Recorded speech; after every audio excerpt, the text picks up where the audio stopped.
읽어보겠습니다. 시작. 또 내가 내게 이르노니 너는 베드로라. 내가 이 반석 위에 내 교회를 세우리니 음부의 권세가 이기지 못하리라. 아멘. 오늘 말씀의 제목은 예수님만 교회의 주인이시다라는 제목으로 함께 말씀을 나누겠습니다. 최근에 2004년의 사건인데 20년 전이죠. 밀양 여중생 집단 성폭행 사건이 재조명됐습니다. 여러분도 아시나요? 백종원 씨가 몇 년, 1, 2년 전에 갔던 것 같아요. 마침 프로그램에서 유튜브에서 맛집을 소개하고 하는데 그 중에 방문한 가게에 그 주동자 피의자였던 사람이 거기서 일을 하고 있었던 겁니다.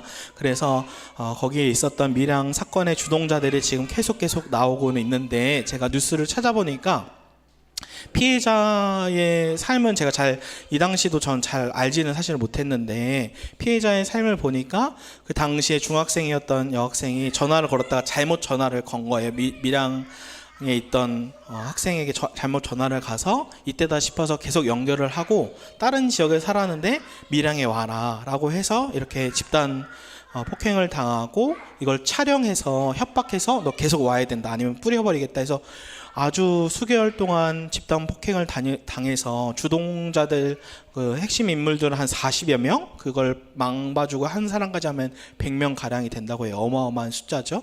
근데 제가 정말 속상했던 건 또 뭐였냐면,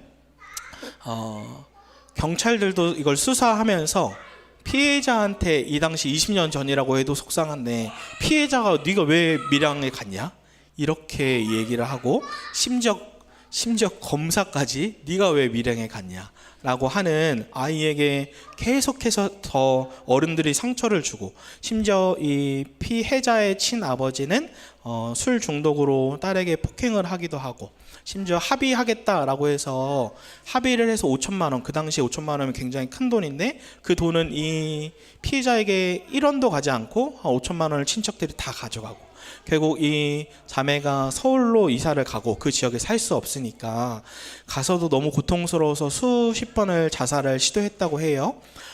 근데 속상한 건 이 피의자들은 잘 살고 있었다는 거죠. 결혼해서 아들, 딸을 낳고, 심지어 이 딸을 지켜주겠다. 내 딸은 누가 건들면 다 공격하겠다. 이 정도로 하는 것들이 뉴스에 났는데, 우선적으로 유튜브들이 이걸 한 것에 대해서 두 가지 견해가 있죠. 명예훼손이다 또는 정의 구현이다. 이 두 가지 얘기가 있는데, 먼저는 피해자가 어떤 단체를 통해 얘기한 건 나는 사실은 지금 원하지 않는다, 이것이 알려지기. 왜냐하면은 겨우 20년이 지나서 조금 사그라들었는데 다시 이것이 수면 위로 드러나면 2차, 3차 또 가해를 당할 수 있기 때문에 난 사실 원하지 않는다. 이건 피해자 중심으로 돌아가야 되는 게 맞죠. 유튜브들이 자기 거 막 활발하게 하려고 하는 것보다. 근데도 계속 되고 있는 건 속상한데, 저는 질문하고 싶은 게, 이런 사건에 대해서 우리는 어떻게 반응해야 하는가?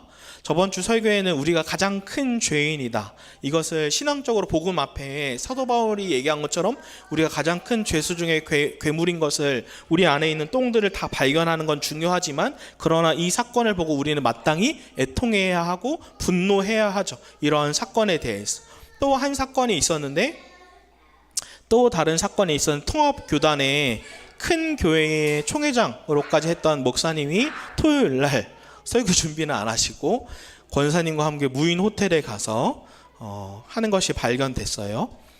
이 사건을 보면서, 저는 이 두 사건을 보면서 우리가 잘 알고 있는 사사기가 생각이 났습니다. 사사기 21장 25절에 그때에 이스라엘의 왕이 없으므로 사람이 각자 자기 소견에 오른 대로 행하였더라. 즉 사사시대처럼 지금이 다르지 않구나.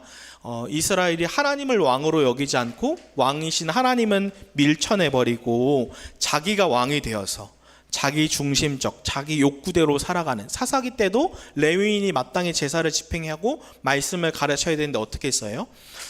첩을 두었고 술 취하고 방탕하게 살았죠. 사사기를 잘 보면 성폭행과 집단 성폭행과 살인까지 나죠. 즉 자기 자신이 왕이 된 세상은 이렇게 끔찍하다라고 얘기하는 겁니다. 또 하나, 교회의 왕이 목사가 될 때, 하나님이 아니라 목사인 제가 왕이 되어버릴 때의 특징 중 하나는 세습이죠.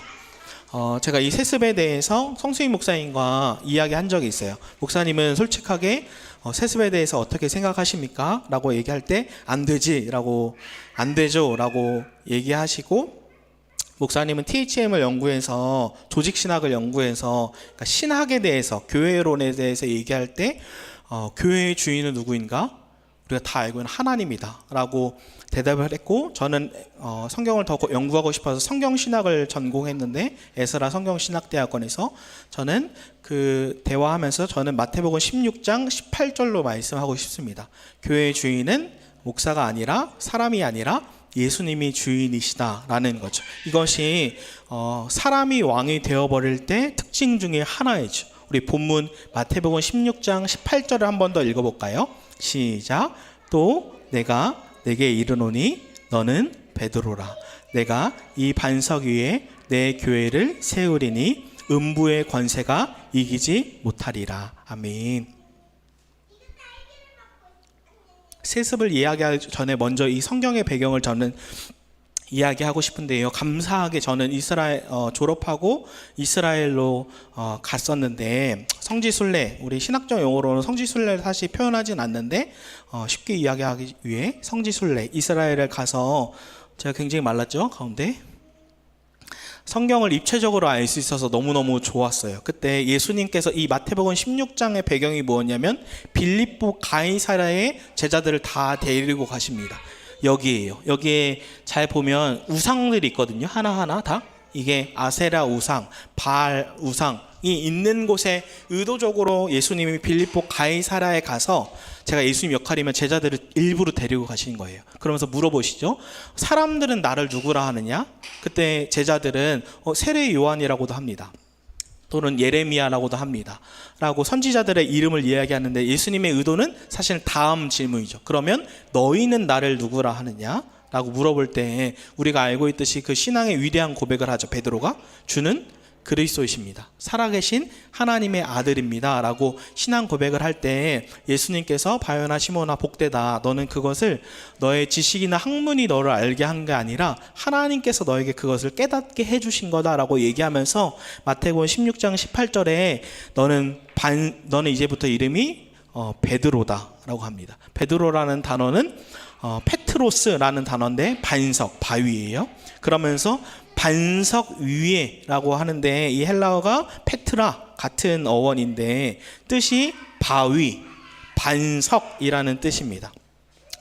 제가 예수님께서 왜 베드로 반석이라고 말씀을 하셨는가, 제가 선교사님께서 그때 전도사들이 다 계시니까 선교사님이 이걸 보여주면서 빌립보 가이사랴를 보여주면서 예수님이 말씀하신 반석은 뭘까요? 라고 퀴즈를 내셨어요. 여러분도 한번 맞춰보세요.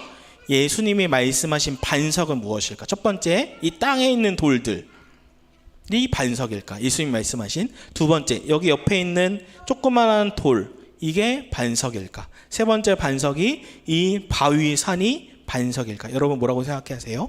예수님이 말씀하신 반석.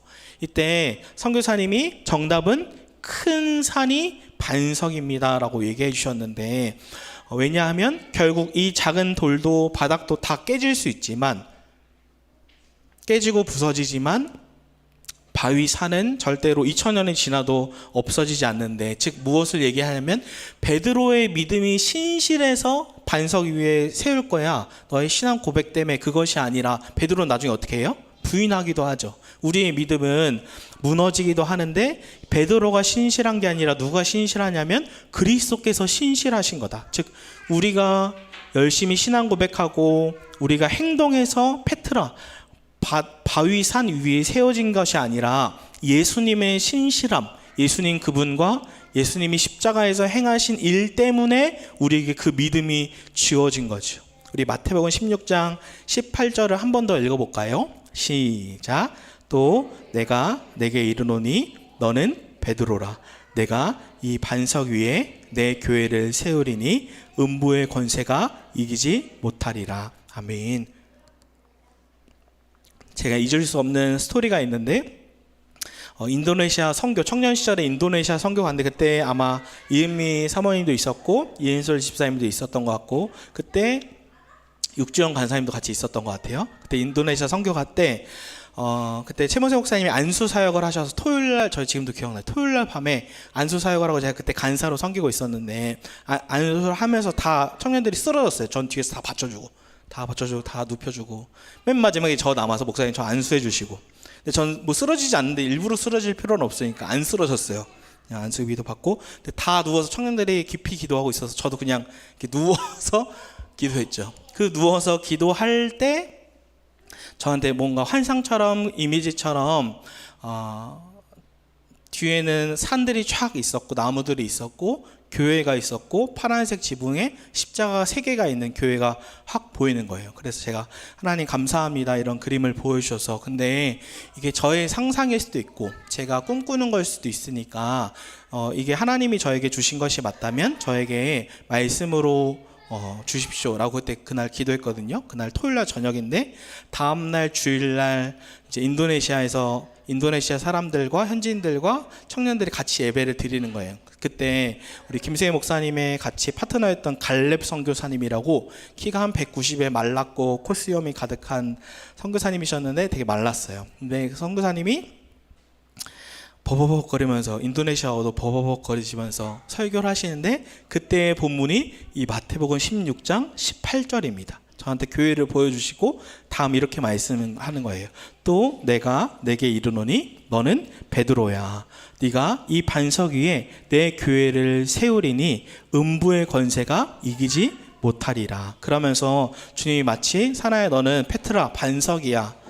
그 반석 위에 교회를 세울 거야 라고 얘기해 주시는 겁니다. 근데 질문이 있어요. 이 교회는 누구의 교회인가요? 베드로의 교회인가요? 장사나의 교회인가요? 예수님의 교회죠. 내 교회야. 예수님이 말씀하는 구절이에요. 내 교회예요. 또 누가 세우나요? 베드로가 세우나요? 제가 세우나요? 내가 세우리니 라고 합니다. 즉 예수님이 세우는 거예요.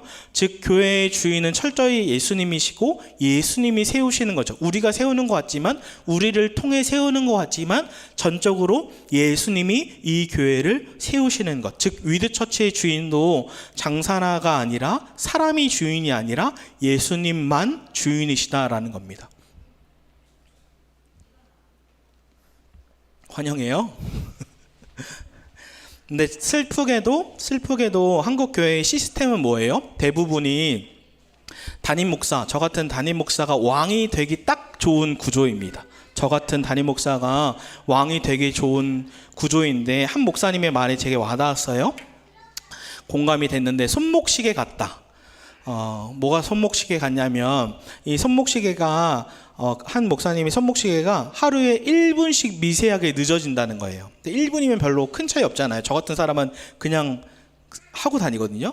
근데 이 1분이 처음에 하루에는 1분이 늦어지고 일주일이 지나니까 7분이 늦어지고 나중에 1시간이 늦어지고 2시간이 늦어지고 3시간, 7시간이 늦어진다는 거예요. 무엇을 이야기하냐면 처음에는 이 작은 1분이 미세한 것 같아서 별거 아닌 것 같지만 점점 변질되고 시간의 흐름에 따라 교회의 왕이 담임 목사인 제가 될 수 있는 거죠. 사사기로 치면 아까 21장 25절에 이렇게 번역하는 거예요. 우리 한국교회로 치면 한국교회에 하나님이 왕이 아님으로 담임 목사와 장로가 자기의 욕망대로 행하였더라라고 되는 거죠. 즉 교회의 주인이 담임 목사가 될 때 돈으로 말미암아 추해지고 세습을 하고 권력을 남용하는 거죠.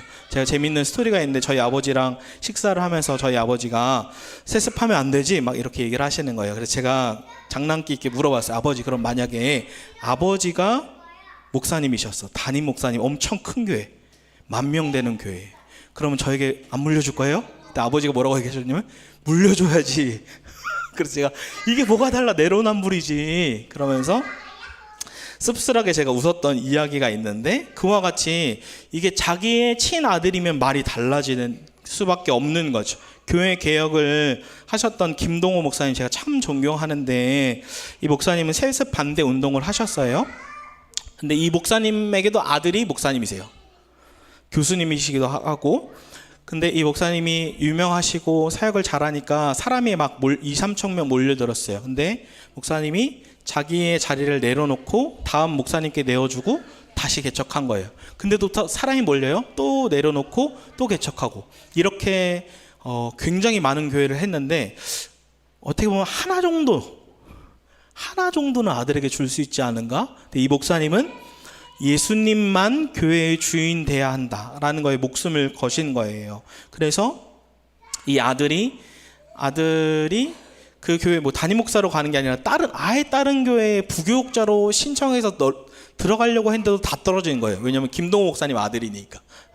그래서 제가 아버지 때문에 너무 고생하고 힘들었습니다. 결국 들어가셔서 사역을 하셨는데, 그만큼 그럼 제가 아버지라면 저는 되게 짠할 것 같아요.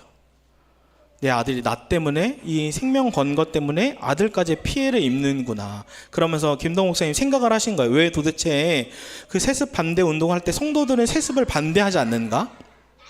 이런 생각을 했을 때 어느 순간 딱 깨달았대요. 왜냐하면 장로가 되면, 여러분 권력이 굉장히 무섭거든요. 장로가 되면 기득권이 생깁니다.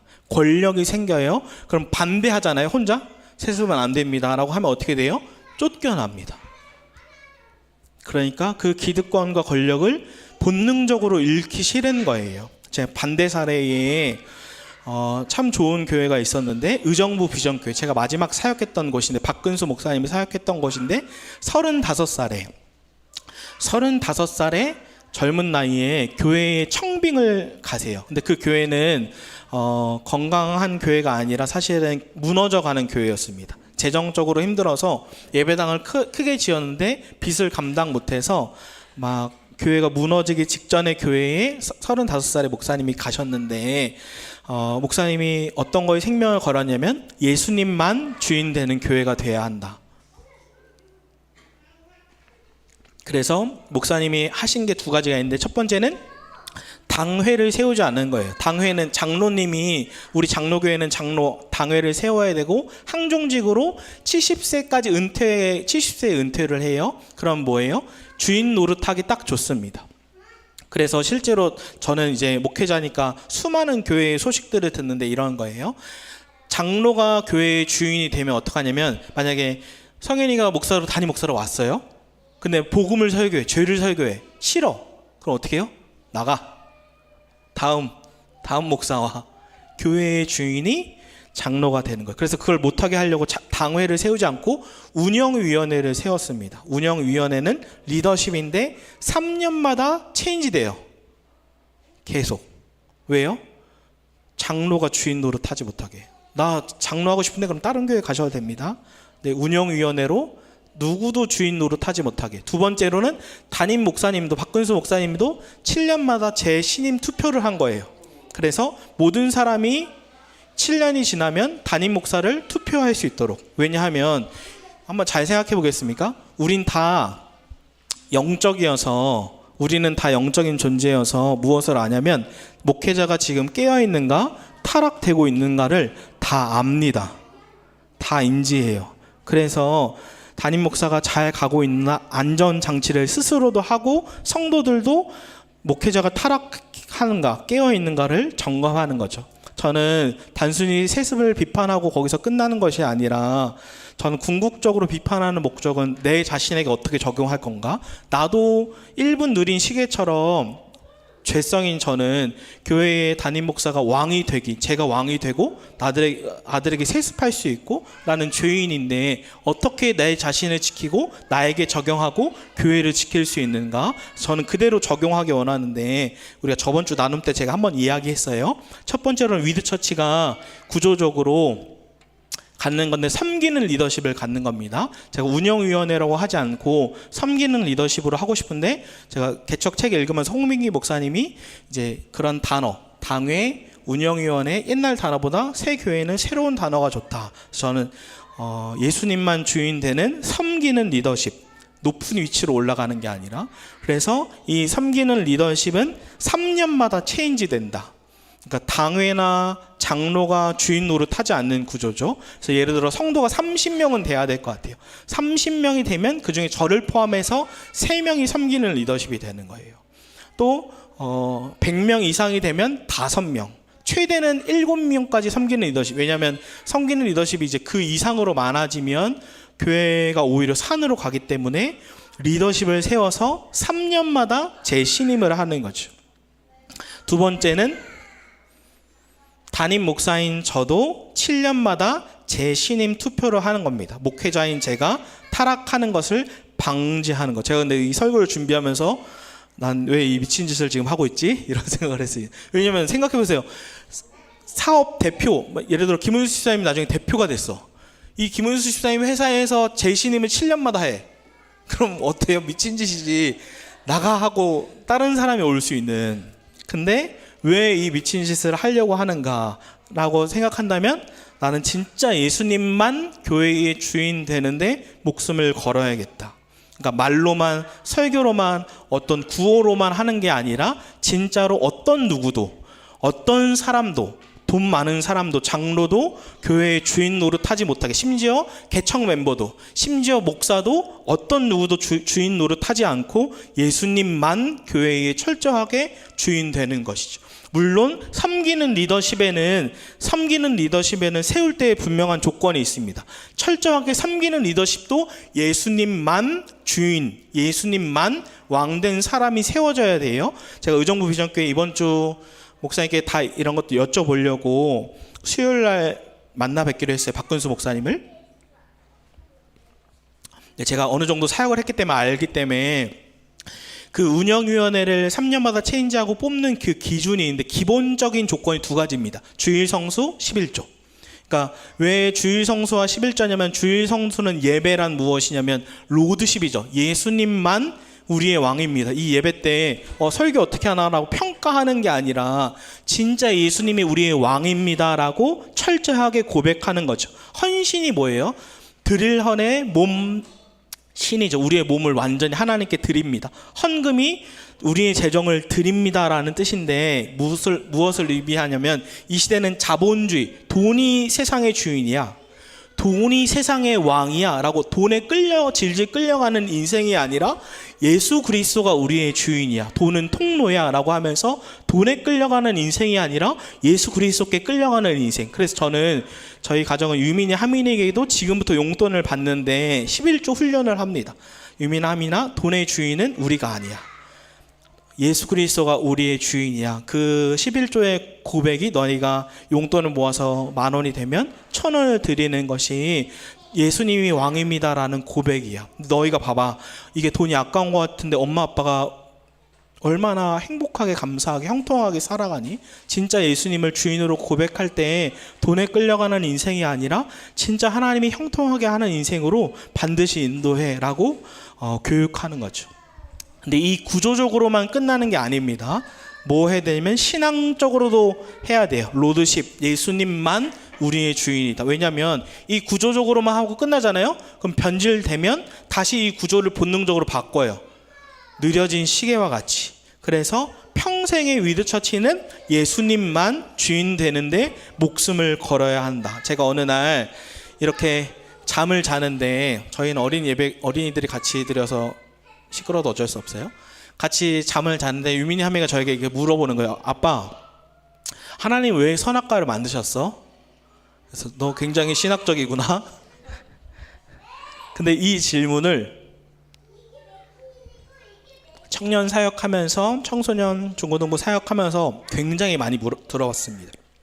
선악과 안 만들었으면 우리가 안 따먹고 죄 안 짓고 죄가 안 들어오지 않았나요? 라고 이 질문을 굉장히 많이 받는데, 저는 한 목사님의 예화가 마음에 깊이 와닿았어요. 이 목사님이 레고를 좋아하시는데 신혼 때 결혼해서 아주 비싼 레고를 이렇게 행복하게 잘 만든 거예요. 근데 아들딸 낳고 아들딸이 점점점 자라니까 갑자기 아들딸이 아빠 저 레고 줘, 레고 만질래? 안 돼 하고 막 상자에 놓고 위에 가장 높은 곳에 두고, 애들이 계속 달라고 하는 거예요. 그래서 장난감을 왕창 사줬어요. 이 장난감 다 너네 거야, 저건 만지지 마 했는데도 장난감이 수두룩 빽빽 레고까지 다 했는데 아니 아빠 저거 줘 라고 하는 거예요. 근데 아빠는 저거 건들면 안 돼, 저건 아빠 거야. 이게 무슨 의미냐면 이 집 주인은 나야, 이 집 이자 다 내가 내, 저거는 건들지 마. 무엇을 의미하냐면 선악과는 진짜 다 먹고 누려도 돼. 근데 누가 이 땅을 창조했는지, 진짜 왕이 주인이 누군지 너희는 알아야 해 라고 온 땅에 창조한 주인이 하나님인 것을 알려주는 거죠. 그래서 전 적용 질문하고 싶습니다. 적용 질문은 그럼 내가 지금 따먹고 있는 선악과는 무엇입니까?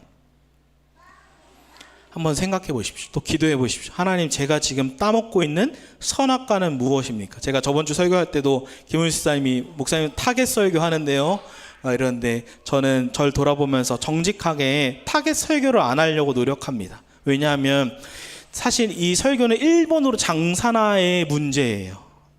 동시에 우리 모두의 문제죠. 그래서 스펄전 목사님이 한 이야기가 참 와닿았는데, 모든 예배자는 앉은 자리가 불편해야 한다. 이 말이 무엇이냐면, 그러니까 주님이 우리의 바닥을 보기 원하죠. 우리의 똥 묻은 것과 우리가 따먹는 선악과와 우리의 죄악들을 바닥까지 다 보기를 원한 거예요.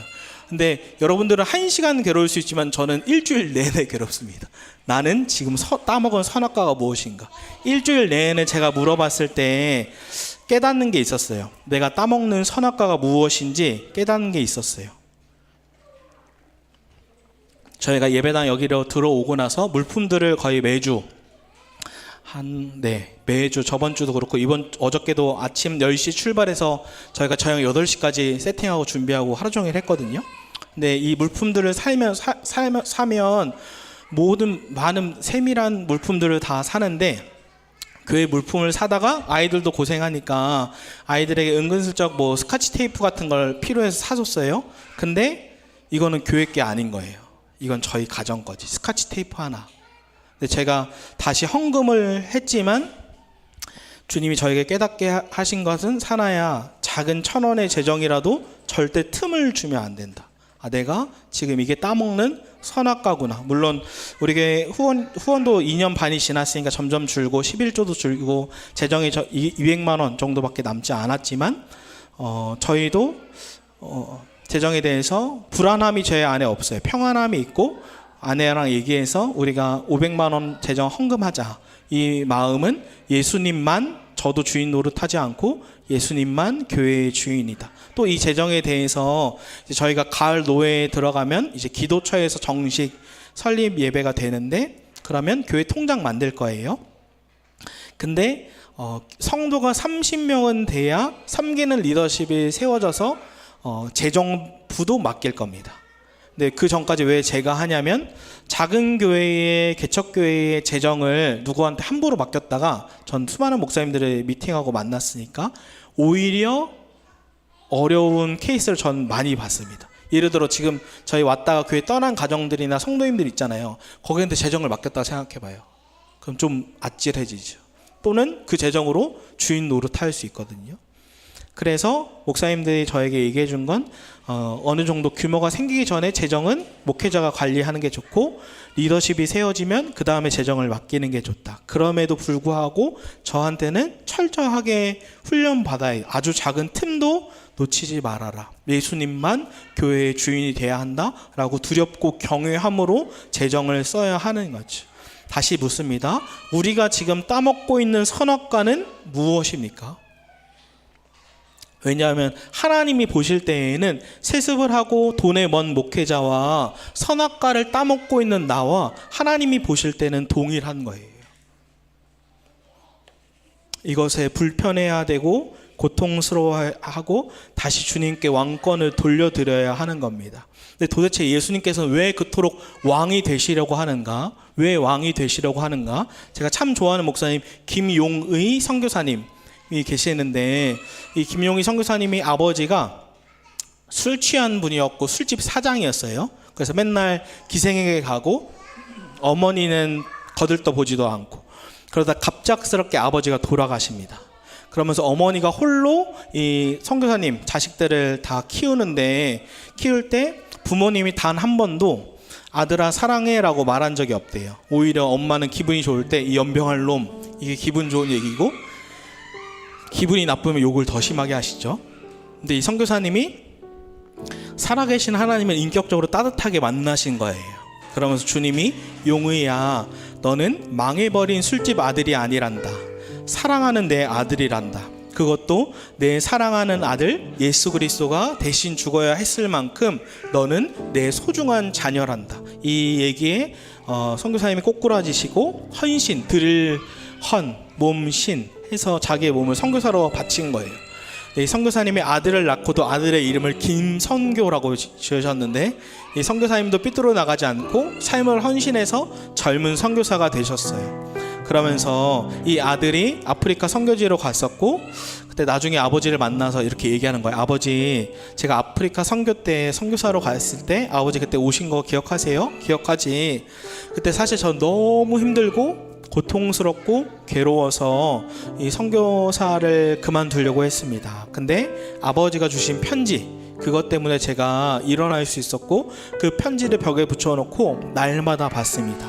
거기 뭐라고 썼는지 기억하세요? 뭐라고 썼냐? 라고 하는데 이렇게 쓰신 거예요. 사랑하는 아들아, 우리 땅 끝에서 죽어 하늘 복판에서 만나자. 사랑하는 아들아, 우리 땅 끝에서 죽어 하늘 복판에서 만나자. 저는 이걸 읽으면서 엄청 울었는데 어떻게 이런 말을 할 수 있지? 제가 둘째 아들 이번 주에 막 토하기도 하고 아프기도 했는데 그것만 해도 마음이 울어지는데 어떻게 사랑하는 아들아, 우리 땅 끝에서 죽어 하늘 복판에서 만나자 라고 얘기할 수 있는가? 여러분 아세요? 진짜 하나님 아버지는 그 사랑하는 아들 예수님을 땅 끝에서 죽어 하늘 복판에서 만났습니다. 그 하나님 아버지는 사랑하는 아들 예수님을 땅 끝에서 죽어 하늘 복판에 만났습니다. 또 아십니까? 그 예수 그리스도 왕이신 예수님이, 그 예수님이 이제 내 안에 오신 거예요. 그 말도 안 되는 온 땅을 창조하시고 이 땅에 죽으시고 부활하시고 하늘에 승천하신 그 왕이신 예수님이 장사나 안에 오신 거예요. 왜 그토록 왕이 되시려고 하는가? 그 이유는 한 가지인데, 에덴 동산의 회복입니다. 에덴이란 뜻이 기쁨이라는 뜻인데 진짜 행복을 회복하기를 원하는 거예요. 주님이, 왕이신 주님이 내 안에 오셨어. 주님은 우리를 향해 이렇게 얘기하는 거예요. 너의 삶에 예수 그리스도만이 왕이 될 때 진짜 행복이 임할 것이다. 그 선악과를 따먹으면 풍족하고 행복할 것 같지만 사실 너와 그 가정과 교회는 파괴되는 것을 기억하거라. 예수님만 너의 진짜 왕이 될 때 네 삶의 문제들이 하나씩 하나씩 해결되고 진짜 기쁨, 진짜 행복이 회복될 것이다. 이것이 내가 창조한 세계란다 라고 얘기하시는 겁니다. 우리 한번 따라해 볼까요? 왕이 내 안에 오셨다. 왕이 내 안에 오셨다. 왕이 내 안에 오셨다. 왕이 내 안에 오셨다. 예수님을 진짜 왕으로 여길 때 어려움이 닥칩니다. 희생을 해야 하고 장로교회에서 당회를 세우지 않는 걸로 절 공격할 수 있어요. 근데 전 이거에 목숨을 걸기로 했습니다. 예수님만 진짜 왕으로 여길 때 그때 진짜 목회자도 행복해지고 성도들도 행복해진다. 왜냐하면 교회의 주인은 예수님이시니까. 그래서 장기적으로 구조적인 준비, 우리가 30명이 생길 때 3명의 리더, 섬기는 리더십을 세우는 거, 진짜 예수님을 왕으로 여기는 사람들을 리더십으로 세우는 거. 또 저도 2029년에 1차 재신임을 합니다.